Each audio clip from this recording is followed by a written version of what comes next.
할렐루야. 오늘도 주의 말씀이 여러분들 귀에 복되게 들려지는 귀한 생명의 말씀이 되기를 예수의 이름으로 축원합니다. 아멘. 오늘 하나님의 말씀은 사도행전 18장 24절에서부터 19장 7절까지의 말씀을 통해서 사람들이 만든 믿음이라는 제목으로 말씀드리기를 원합니다. 사람들이 만든 믿음. 사람들이 만든 믿음이 있는가 하면 하나님께서 허락하신 믿음이 있겠죠? 그래서 오늘 말씀을 통해서 여러분들이 잘 마음판에 새기면서 나는 어디에 속한 믿음인가? 나는 성경에 소개되어지고 있는 믿음의 선진들 속에 포함된 그런 성경에 입각한 그런 믿음인가를 한번 점검하는 시간이 되기를 예수의 이름으로 축원합니다. 지난 시간에 열처녀의 비유를 통해서 슬기로운 처녀와 미련한 처녀에 대해서 말씀을 드렸습니다. 주님께서는 늘 이렇게 비유로 말씀하시는 가운데 들을 귀 있는 자는 들을지어다 라고 하시면서 깨닫기를 원하신다라는 것이죠. 우리는 정말 이렇게 사람들에게 쉬운 말을 이렇게 자꾸 사용하면서 쉽게 깨달아지기를 소원하는 마음으로 이렇게 이야기를 하게 되는데 예수님은 비유로 말씀하셨다라는 것이죠. 비유로 말씀하시면서 들을 귀 있는 자는 들을지어다. 깨달아지기를 소원한다라는 거예요, 주님께서. 그래서 열처녀들의 비유를 통해서 슬기로운 처녀와 미련한 처녀를 말씀하셨는데 이 열처녀들은 등을 준비한 처녀들인 것이죠. 등을 준비했다라는 것은 슬기로운 처녀든 미련한 처녀든 신부를 대신해서 신랑을 맞이할 수 있는 그런 조건을 갖춘 사람들을 이야기하게 되는 것이죠. 이 슬기로운 처녀는 기름을 준비했고 미련한 처녀는 기름을 준비하지 못한 것이죠. 그래서 기름을 준비한 슬기로운 처녀들은 예수님께서 신랑 되신 예수님께서 신부에게 오밤중에 찾아오시게 될 터인데 그때에 기름을 준비한 사람들은 이미 신부에게 인도해서 어떤 사람들은 신랑 되신 예수님과 결혼이 이루어진 사람도 있을 것입니다. 정말 주님과 동행하고 동거하는 실제로 그런 삶을 살고 있는 사람들은 이미 슬기로운 처녀와 같은 그런 사람들이 있어서 예수 그리스도를 신랑으로 신부된 우리에게 소개를 했기 때문에 혼인이 이루어지게 했기 때문에 신랑 되신 예수님과 동행하고 동거하는 삶을 현재 살고 있게 되는 것이죠. 이 슬기로운 처녀들은 늘 기름을 준비했습니다. 그래서 언제 오실지 모르는 예수님을 맞이해서 그 맞이하신 예수님을 신부에게 인도하는 역할을 하게 되는 것이죠. 문제는 이제 기름을 준비하지 못한 신부를 대신해서 나간 미련한 처녀들인 것이죠. 이 등을 준비했다는 것은 좀 아까도 말씀드렸지만 신부를 대표해서 대신해서 나간 신랑을 맞이할 수 있는 공식적으로 어떤 그런 부름을 받은 메신저가 될 수 있는 것입니다. 그래서 기름을 준비하지 못한 신부를 위한다고 하는 미련한 처녀는 예수님의 신랑이 되신다는 것을 알고서는 신부를 대신해서 나갔지만 기름을 준비하지 못했기 때문에 기름을 준비하지 못한 상태에서의 신부를 대신하는 메신저 역할을 하게 되는 것이죠. 중간 역할을 하게 되는 거예요. 그런데 이 기름이 없는 상태에서 마냥 기다리고 있는 신부 쪽에서는 이 메신저의 말을 듣고 계속 기다릴 수밖에 없는 거예요. 오지 않는 신랑을 계속 기다리게 되는 것이죠. 신랑 대신 예수님을 이야기할 수는 있겠지만 한 번도 신랑을 데려와 본 적이 없는 그런 메신저가 되는 것입니다. 그래서 이 미련한 처녀와 같은 메신저의 말을 20년, 30년, 40년 오랜 시간 듣고 신앙생활하는 신부들의 입장을 생각할 때에 이런 미련한 처녀들의 말에 익숙해져서 실제로는 한 번도 신랑 되신 예수님을 한 번도 본 적이 없는 신앙생활을 하게 되는 것이지요. 오랫동안 이 기름이 없는 미련한 처녀의 메시지를 듣고 신앙생활하는 사람들은 오랫동안 믿어왔는데도 불구하고 열매 없는 무화과 나무의 모습을 하고 있지 않을까 생각이 되는 것입니다. 이 얘기는 비유입니다. 비유. 예수님과 혼인을 해본 적이 전혀 없는 신부들의 입장에서는 예수님의 신랑이라는 말만 계속 되풀이해서 듣는 거예요. 근데 그 신랑을 한 번도 본 적도 없고 주님과 동행하고 동거해야 되는데 그런 것 자체를 모르는 신앙생활을 하게 되는 거예요. 더 심각한 문제는 이런 주님과 동행하고 동거하는 신랑 되신 예수님과 혼인관계가 이루어져서 이제 신부가 신랑과 함께 동행하고 동거해야 되는데 이런 것이 전혀 없는 상태에서 수십 년째 미련한 처녀의 메시지만 듣고 신앙생활하는 것이죠.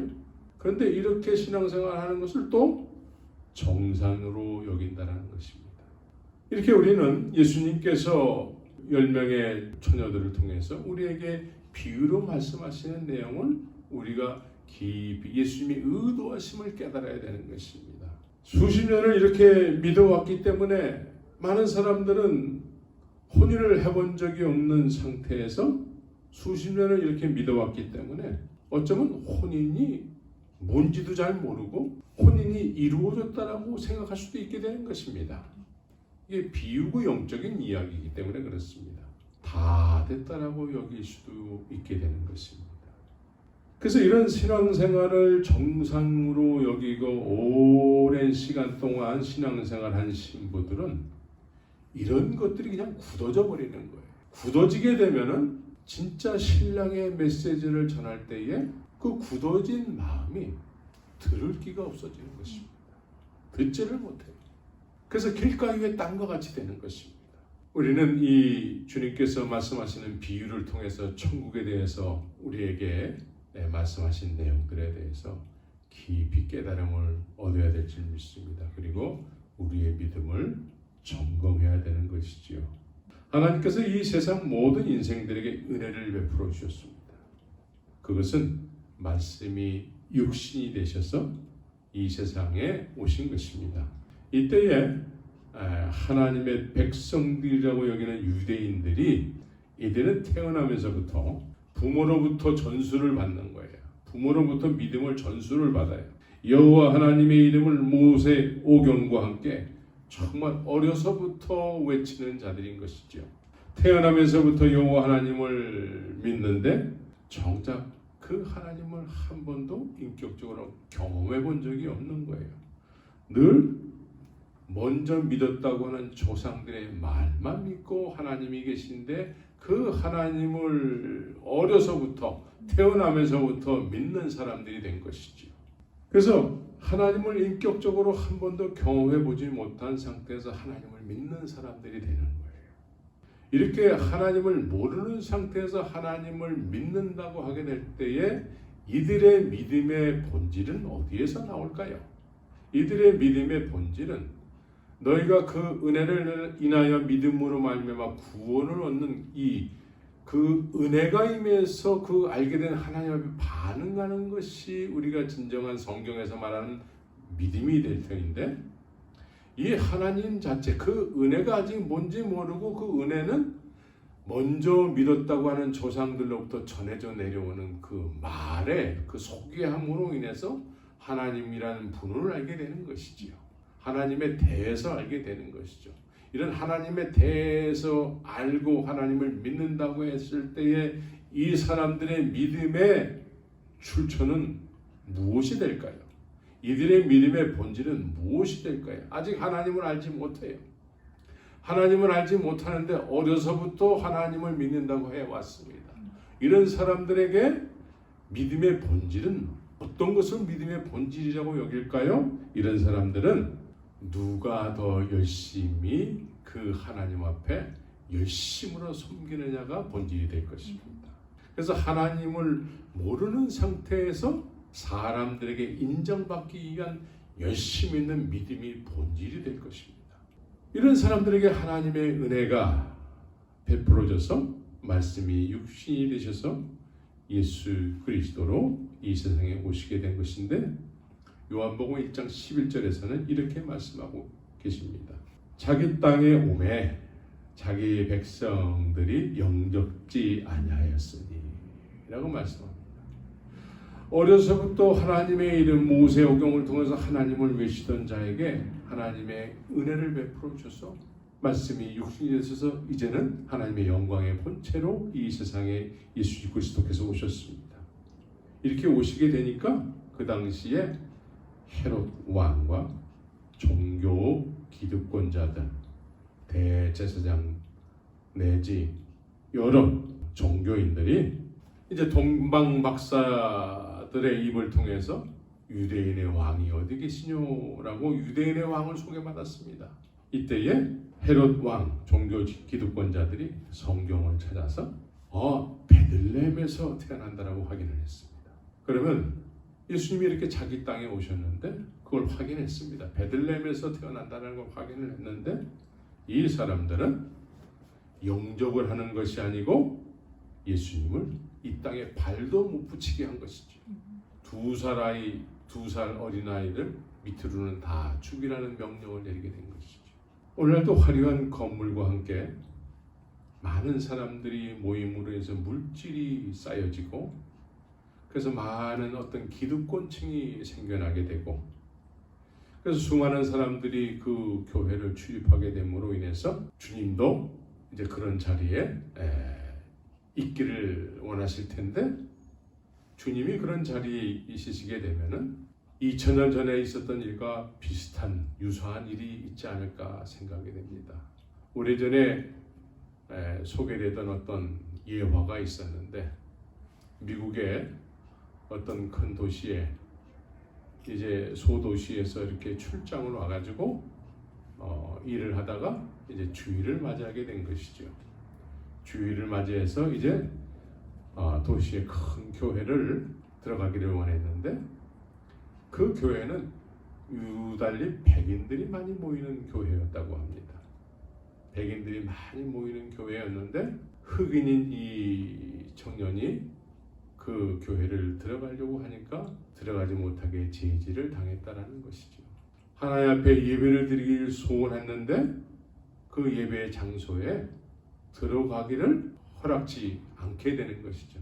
그래서 상심한 마음으로 시험에 들어서 교회 바깥에 서 있는데 주님께서 이 청년에게 다가오셨다고 합니다. 슬퍼하지 말아라. 나도 저 교회에 못 들어갔단다. 이런 예화가 있습니다. 오늘날 우리가 하나님, 예수님, 성령님 이름을 막 찾으면서 교회가 부흥을 하고 많은 기득권층이 생겨나고 하면서 그렇게 화려한 교회들이 세계 도처에 있게 되는데 막상 주님의 은혜가 임해서 주님이 그 안에 있기를 원하시게 되면은 모든 사람이 자기 기득권들을 다 내려놔야 되는 거예요. 그 기득권을 내려놓기 싫어서 예수님을 들어오지 못하게 하게 될 것 같은 그런 생각이 있게 되는 것입니다. 우리는 주님을 믿는 믿음으로 인해서 가장 중요하게 여겨야 될 것이 있는데 주님이 원하심이 뭐냐면 주님이 원하신 것은 동행하고 동거하는 것입니다. 혼인의 열매는 동거하고 동행하는 거예요. 신랑과 신부가 혼인을 하게 되면은 동거하고 동행하는 것입니다. 서로를 만나면 만날수록 함께 하면 할수록 더욱더 깊은 관계가 되는 것이죠. 그래서 긴밀한 대화와 함께 남에게 하지 못하는 일들도 남에게 이야기하지 못하는 여러 가지 일들이 있을 수 있는데 그런 이야기들도 혼인관계가 이루어지게 되면 서로에게 이야기하게 되는 것이죠. 신랑 되신 예수님과 신부인 성도가 이와 같은 관계가 되는 것입니다. 동행과 동거, 이것은 우리가 원하는 것보다도 신랑 되신 예수님께서 더 원하시는 거예요. 그래서 신부 측에서 대표로 세움을 받은 열처녀가 중요하게 된 것이죠. 처녀의 입장에서도 중요하지만 신랑의 입장에서는 더 중요한 것입니다. 신부의 입장보다도 신랑의 입장이 더 중요한 거예요. 그래서 혼인관계가 이루어지게 되면은 동행과 동거를 하게 되는 것이죠. 그래서 신랑 되신 예수님과 신부인 성도가 이제 기도와 말씀. 그래서 예수님께서는 골방에서 기도하라 라고 말씀했습니다. 골방에서. 난 너와 은밀해지고 싶어 라는 주님의 의도가 담겨있는 말씀이 되는 것입니다. 그래서 동행과 동거는 함께 사는 것과 동시에 함께 길을 가는 것을 의미하는 것입니다. 우리가 중요하게 여겨야 될 것이 무엇이냐면 어느 시대나 예수님께서는 영생에 대해서 제자들에게 이렇게 답변하셨습니다. 좁은 문, 좁은 길로 가는 것이라고 영생에 대해서 그렇게 답변을 해주셨어요. 어느 시대나 좁은 문으로 들어가기를 힘써라.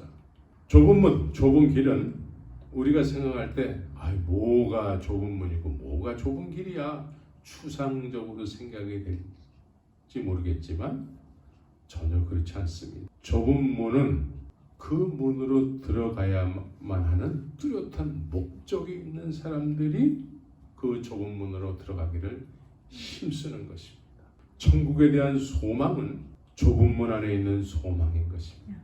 그래서 이 좁은 문 안으로 그 소망이 실상이 됐기 때문에 그 실상, 구원이 실상이 됐으면 그 실상이 좁은 문 안에 있는 것이라고 주님은 말씀하고 있는 것입니다.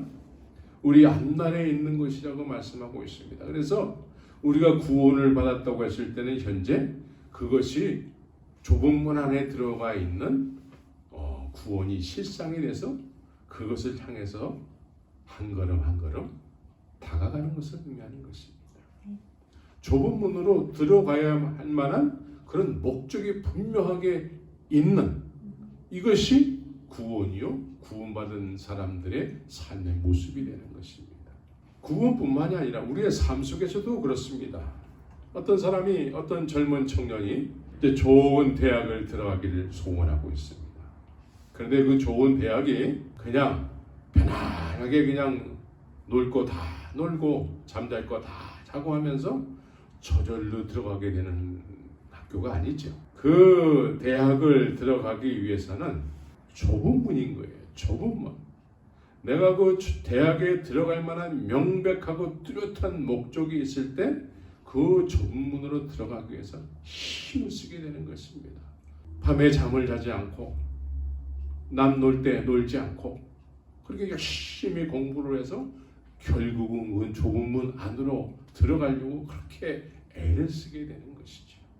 그래서 오늘날 한국의 공무원 시험이 그렇게 좁은 문을 통과하는 것과 같다라고 이야기를 하고 있습니다. 그래서 과거에 노량진에 많은 공무원 시험 준비하는 학원들이 있어서 그 노량진에 많은 젊은이들이 그 학원 중심으로 해서 그렇게 공부를 열심히 함으로 준비해서 그 좁은 문을 통과하기를 그렇게 준비하는 모습을 방송에서 본 적이 있습니다. 이처럼 좁은 문은 영생이 좁은 문으로 주님이 설명하고 계신데 좁은 문이 이 구원이 실상이 됐다 그러면 그 실상을 향해서 그것이 좁은 문이기 때문에 좁은 문일지라도 들어가기에 힘쓰는 신앙생활을 하게 되는 것입니다. 그것이 구원받은 믿음이 되는 것이지요.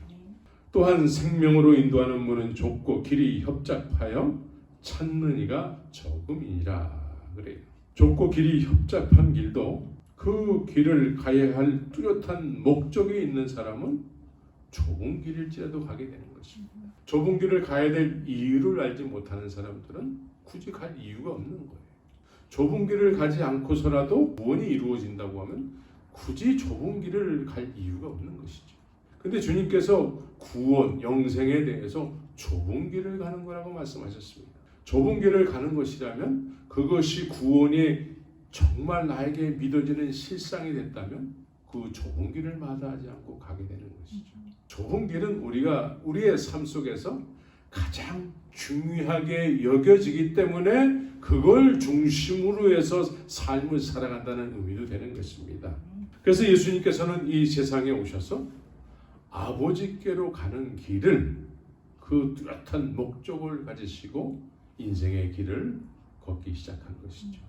33년의 인생의 길을, 아버지를 향한 길을 걸으셨던 것입니다. 수많은 유혹이 있을지라도 그 뚜렷한 아버지께로 하는 뚜렷한 목적을 향해서 좁은 길, 좁은 문을 들어가기를 힘써서 결국은 십자가의 관문을 통과하셔서 부활의 영광으로 아버지의 자리에 올라가게 된 것이지요. 그 길은 그 전에 누가 그 길을 알아서 먼저 그 길을 걸었던 사람이 한 사람도 없습니다. 예수님이 이 세상에 오셔서 그 길을, 없는 길을 만드셔서 그 길을 걸어갔던 것이죠. 예수님께서 없는 길을 만드셔서 그 길을 홀로 걸어가셨기 때문에 그분과 동행을 해야 되는 것입니다. 그분과 동거해야 되는 것입니다. 동행과 동거함을 통해서 주님께서 홀로 걸어가신 그 길을 우리도 그분과 함께 가야 되는 거예요. 우리 스스로 혼자서는 걸을 수가 없습니다. 그래서 신랑 되신 예수님과 신부인 성도가 혼인이 이루어져서 동행하고 동거함으로 인해서 아버지께로 가는 그 길을 먼저 가신 예수님과 함께 걸어야 되는 것이죠. 우리는 이것을 분명히 알아야 되는 것입니다.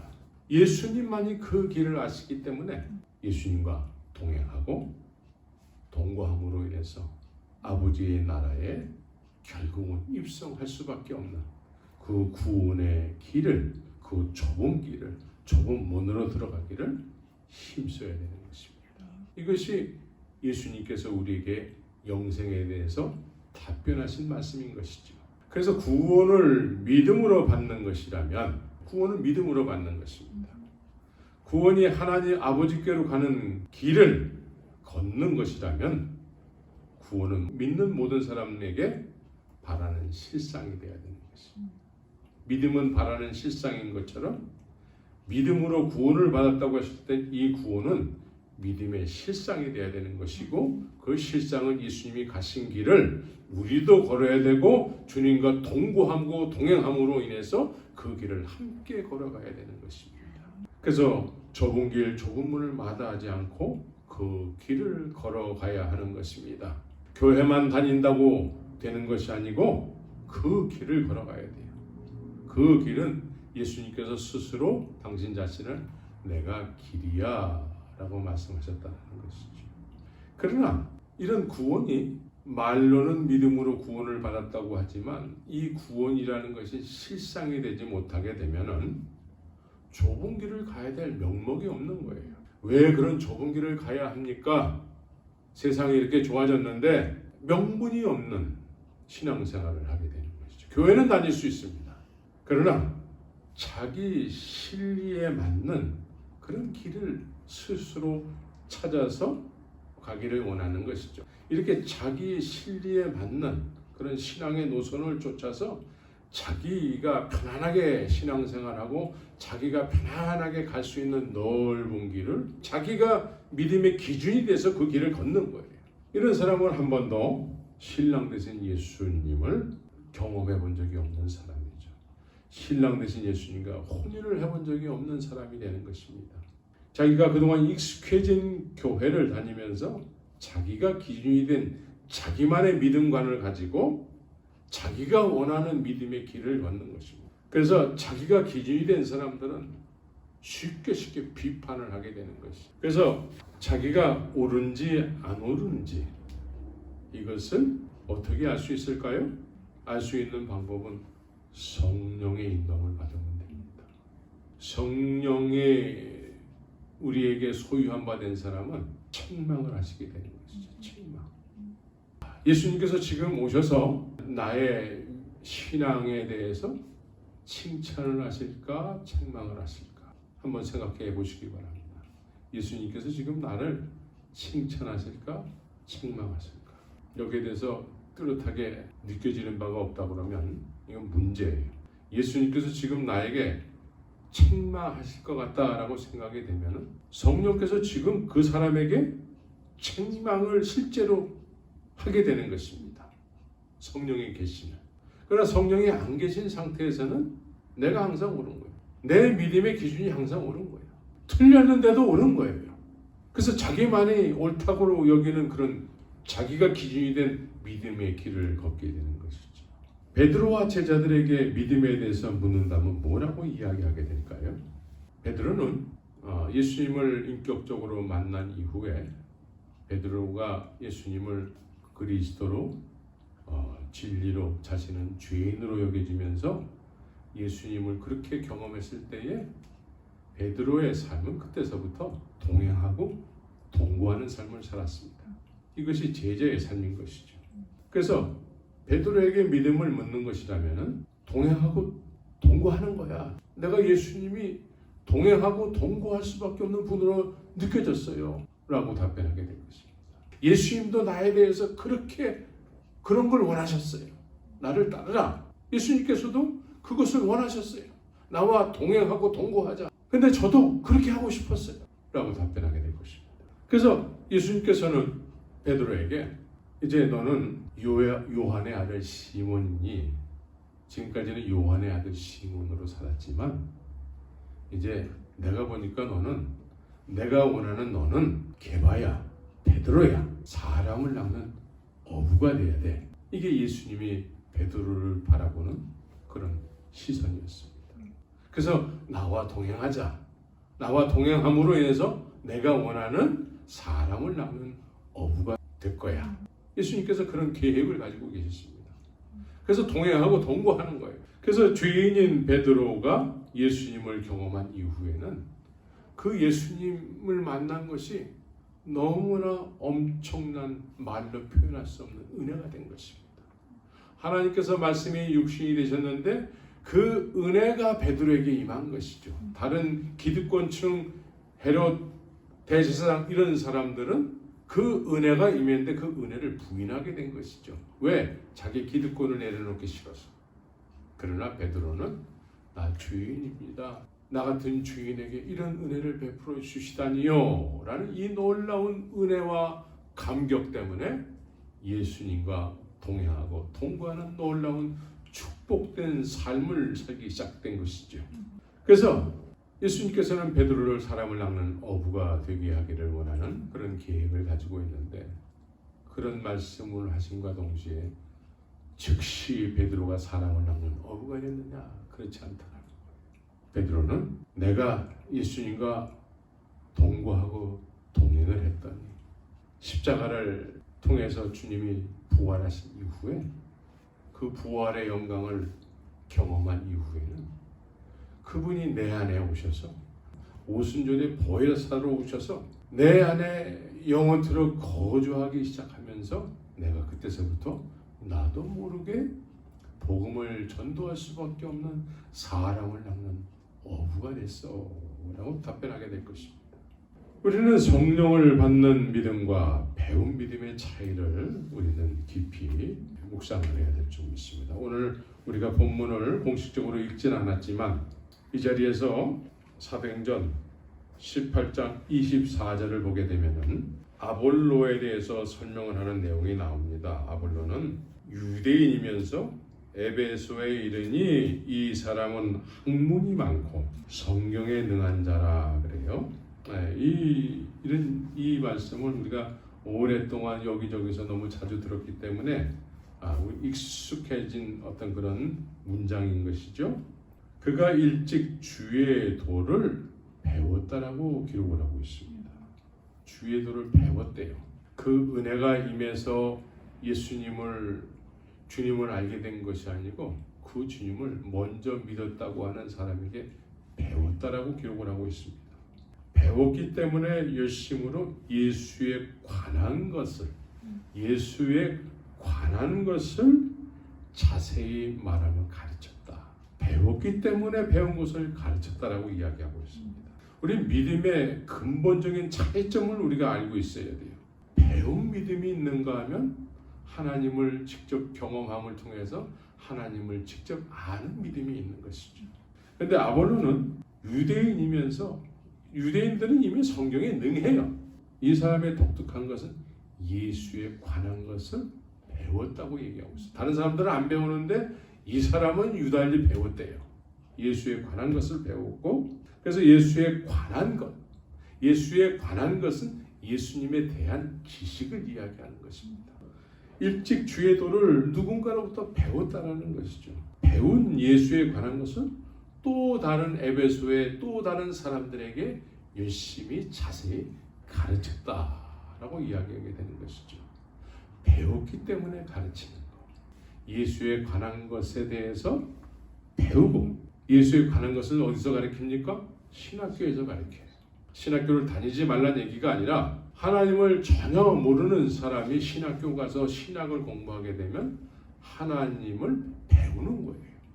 배워서 하는 하나님을 알게 되는 것이죠. 그러나 이미 하나님을 인격적으로 경험해서 하나님에 대해서 더욱더 깊이 알고자 하는 그런 열정을 가지고 있는 사람, 이미 하나님을 경험해서 인격적으로 하나님과 동행하고 동거하는 사람이 신앙을 공부하게 되면 더 포괄적인 어떤 하나님에 대한 사역자가 되는 것이죠. 그러나 하나님을 한 번도 경험해 본 적이 없는 상태에서 그냥 누군가로부터 계속해서 예수에 관한 것을 배운 상태에서 너 이제 좀 더 깊이 배워야 되겠다 하는 차원에서 신학교 가서 공부하게 되면은 이 또한 배운 예수를 더 깊이 배우는 거예요. 깊이 배웠다고 할 수도 없는 것이죠. 그냥 배우는 예수를 연장선상에서 또 배우는 거예요. 그래서 이 아볼로가 그렇게 누군가로부터 예수에 관한 것을 배웠고 이 배운 예수를 또 가르쳤다라고 이야기하게 되는 것이죠. 그래서 에베소에는 이렇게 배운 예수를 알게 된, 예수에 관한 것에 대해서 아는 성도들이 생겨나게 됐는데, 이 사람들은 믿는다고 하지만 요한의 세례만 아는 것이죠. 요한의 세례만. 오늘날 이제 노방전도를 하게 되면은 노방전도를 열심히 이렇게 했었던 때가 있었습니다. 예수 믿으세요? 내지는 교회 다니십니까? 이렇게 묻기도 하면서 노방전도를 했던 기억이 있는데, 예수 믿으세요? 그러면 네 믿어요. 그러면 그 이후엔 할 말이 별로 없어요. 예, 알겠습니다. 할렐루야. 어느 교회 다니세요? 네, 어느 교회 다닙니다. 거기서 할 말이 없어요. 교회를 다닌다고 하고 예수를 믿는다고 하게 되면 그냥 우리는 그 이후에 할 말이 없는 거예요. 어느 교회를 다니기만 하면 우리는 다 예수 믿는 거라고 여기기 때문에 이후에는 더 이야기해야 될 내용이 없게 되는 것이죠. 그런데 오늘 본문에서는 너희가 믿을 때에 성령을 받았느냐라는 화두를 던지고 있습니다. 믿기는 믿는데 성령 받은 믿음이냐, 아니면 예수에 관한 것을 배워서 믿는 믿음이냐, 수동적이냐 능동적이냐, 이것을 묻는 것입니다. 아볼로는 주의 도를 배워 열심히 예수에 관한 것을 자세히 말하며 가르치나 요한의 세례만 알 따름이라. 이때에 그 가르침을 들었던 브리스길라와 아굴라라는 성령을 소유하고 예수님과 동행하고 동거하는 사람이 있었습니다. 예수님과 동행하면서 정말 성령의 인도함을 받아서 그렇게 능동적이고 어디서나 예수님을 증거하는, 예수님을 아는, 예수님에 대해서 하는 것이 아니고 예수님을 인격적으로 예수님을 소유했기 때문에 예수님을 아는, 그래서 어디서나 증거할 수밖에 없는 그런 동거와 동행하는 예수 그리스도의 증인의 삶을 살았던 것이죠. 이런 사람이 아볼로의 메시지를 이렇게 듣고서는 저 예수에 관한 것만을 가리키는 저 믿음은 온전한 믿음이 아니라는 것이죠. 브리스길라와 아굴라가 이제 아볼로를 데려다가 이제 온전한 믿음, 성령을 소유해서 믿는 믿음에 대해서 이야기를 했다. 여기서 우리가 열처녀의 비유를 통해서 브리스길라와 아굴라는 기름을 준비한 슬기로운 처녀와 같은 것이죠. 아직 예수 그리스도, 신랑 되신 예수 그리스도를 온전히 알지 못하고 동거와 동행하는 하기를 원하시는 예수님의 섭리를 알지 못해서 예수에 관한 것, 지식만 알고 믿는다고 하는 사람에게 기름을 준비한 슬기로운 처녀와 같이 신랑 되신 예수 그리스도를 이 사람에게 허락하게 되는 거죠. 소개하는 그 예수에 관한 것만 알지 말고 예수님을 만나서 알아야 돼. 그분은 우리를 위해서 십자가에서 죽으시고 부활하셔서 보혜사 성령으로 영원토록 우리 안에 거하시기 원하시는 신랑 되신 예수님이야 라고 가르치게 된 것이죠. 그래서 슬기로운 처녀로서 아볼로에게 예수님에 관한 것은 여기까지고 이제 예수님을 아는 믿음으로 변화되어야 된다. 그래서 아볼로가 그 자리에서 변화를 받게 된 것입니다. 아볼로가 이제 변화된 것이 성경으로서 예수는 그리스도라고 증거하는 삶을 살기 시작했다. 예수에 관한 것이 아니고 성경으로서 예수는 그리스도라라는 이 예수님을 신앙으로 알게 된 그런 진정한 온전케 된 믿음으로 예수님을 증거하는, 그래서 많은 유대인들의 말을 이길 수 있는 그런 성령의 권능으로 성경으로서 예수를 그리스도라고 외치기 시작했다는 것이죠. 그럼 여기서 이제 한 가지 우리가 생각해야 될 것이 있습니다.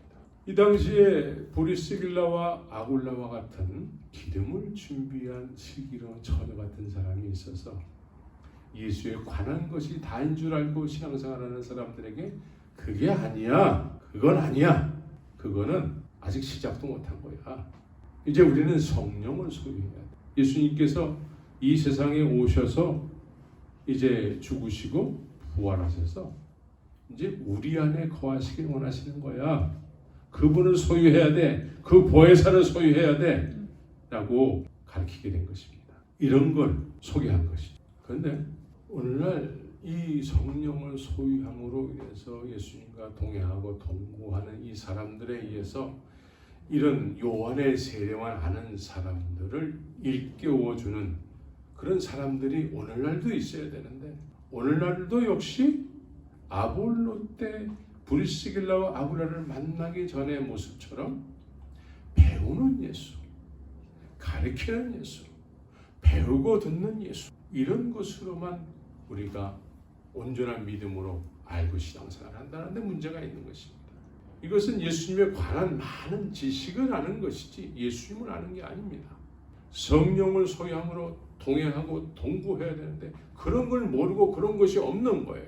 말로는 어디서 들었을지 몰라도 그런 것이 특별한 사람이라 그런 것이지 우리는 아니야. 그러면서 그렇게 그런 것이 적용이 안 되는 믿음을 정상으로 여기는 많은 사람들이 이 시대에 교회 안에 많이 있다는 것입니다.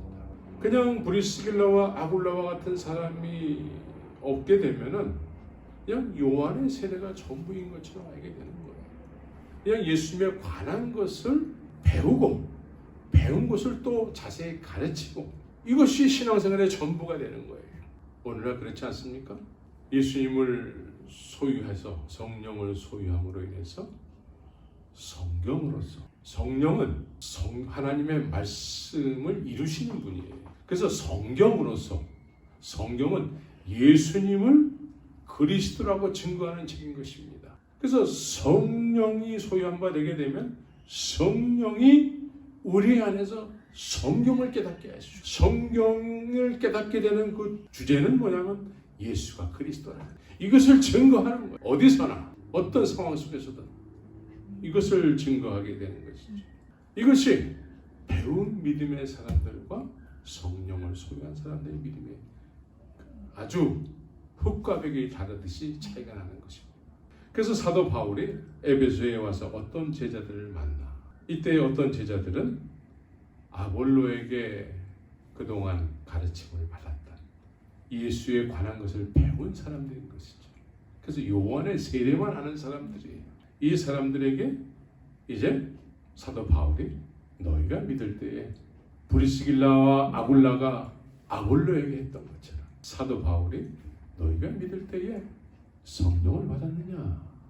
이 사람들이 배운 믿음은 성령이 뭔지를 몰라요.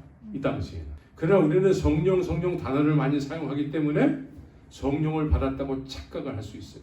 성령의 인도함이 없으면 성령을 받은 것이 아니죠. 우리가 하나님, 예수님, 성령님을 이름을 사용한다고 해서 그 성령을 소유한 것은 아닙니다. 여전히 배운 믿음을 가지고 믿는다고 할 수가 있습니다. 성령을 소유하게 되면은 성경으로서 예수가 그리스도 되심을 증거하는 삶을 살게 되는 것입니다. 폭발하는 거예요. 듀나미스의 그 놀라운 영광이. 그래서 이 예수가 그리스도 되심을 전하지 않으면 견딜 수 없어 하는 그런 안타까운 마음이 생기게 되는 것입니다. 그래서 바울과 브리스길라와 아굴라는 이 당시에 너희가 믿을 때 성령을 받았느냐가 가장 믿음의 본질이었습니다. 또 예수님께서는 십자가에서 죽으시고 부활하신 이후에는 보혜사 성령, 아버지께서 내 이름으로 보내신 성령이 영원토록 너희 안에 거하시게 될 것이다 라고 말씀하셨습니다. 그러기 위해서 말씀이 육신이 되셔서 이 세상에 오셨고, 그리고 하늘로 승천하시면서 이제 모든 믿는 사람들 영혼 가운데 거하시기 위해서 내가 가는 것이 너에게 유익이야 라고 말씀하시면서 가는 것입니다. 그래서 우리 모두는 성령을 소유한 그런 사람들이 돼서 예수님과 동행하고 동거하는 삶을 살아야 되는 것입니다. 이것은 특별한 사람만 그렇게 사는 것이지 우리는 아니야가 아니라 예수님을 믿는다면 믿는 모든 사람들이 다 그렇게 돼야 되는 것입니다. 그 소유에서 삶으로 나타나는 것은 여러 가지로 나타날 수 있지만 동일하게 예수님께서 우리 안에 거하시길 원하세요. 신랑으로서 신부된 자들에게 함께 동행하고 동거하시길 원하시는 것입니다. 그래서 마지막으로 성령을 있음도 알지 못하는 에베소 제자들에게 바울이 안수를 하게 됩니다. 바울이 그들에게 안수함에 성령이 그들에게 임하심으로 방언도 하고 예언도 하니 모두 12사람쯤 되니라 라고 말씀하고 있습니다. 여기서 안수에 대한 개념을 좀 말씀드리기를 원합니다. 안수는 예수님을 소유한 사람, 성령을 소유한 사람, 예수님과 동행하고 동거하는 사람, 이런 사람이 이제 안수했을 때에는 내가 소유한 예수를 이 사람에게 예수 그리스도의 인격을 전수하는 것입니다. 그래서 은과 금은 없지만 내게 있는 건 나사렛 예수 그리스도 이름으로 일어나 걸어라 하게 됐을 때에 내 안에 은과 금은 없지만 내 안에 계신 예수 그리스도, 나와 언제나 동행하고 동거하는 그분에 의해서 그분을 주는 거예요. 그분을 주는 거예요. 이 안수의 개념은 내 안에 소유한 바 된 예수를 주는 행위인 것입니다. 그래서 안수하는 거예요. 그래서 안수했을 때에 예수가 임함으로 인해서 그 사람에게 임함으로 인해서 날 때부터 앉은 배가 일어서기도 하고, 그렇게 병든 자에게 손을 얹은 적도 나음을 얻으리라. 예수님을 주는 행위가 손으로 그 사람에게 얹고 기도했을 때에 내 안에 소유한 바 된 예수님이 그 사람에게 들어가는 거예요. 그래서 또 다른 신부와 연합된 예수 그리스도, 신랑된 예수 그리스도께서 또 다른 사람에게 동행하고 동거함이 시작되는 것입니다. 그래서 동행하고 동거함으로 해서 예수님께서, 하나님께서 그 사람에게 가지고 계신 계획이 동행하고 동거함으로 인해서 하나님께서 가지고 계신 그 계획이 이루어지게 되는 것이죠. 우리는 동행하고 동거하는 믿음이어야 되는 것입니다. 그냥 내 마음대로 내 마음에 안 들어요. 내가 원하는 신앙의 노선은 하나님이 원하는 게 아니에요. 그것은 넓은 길로 가는 거예요. 내가 원하는 것이 하나님이 원하는 것과 같다라고 생각하면 큰 착각인 것입니다. 내가 원하는 것은 하나님이 원하는 것과 정반대된다는 것을 알아야 되는 것이죠.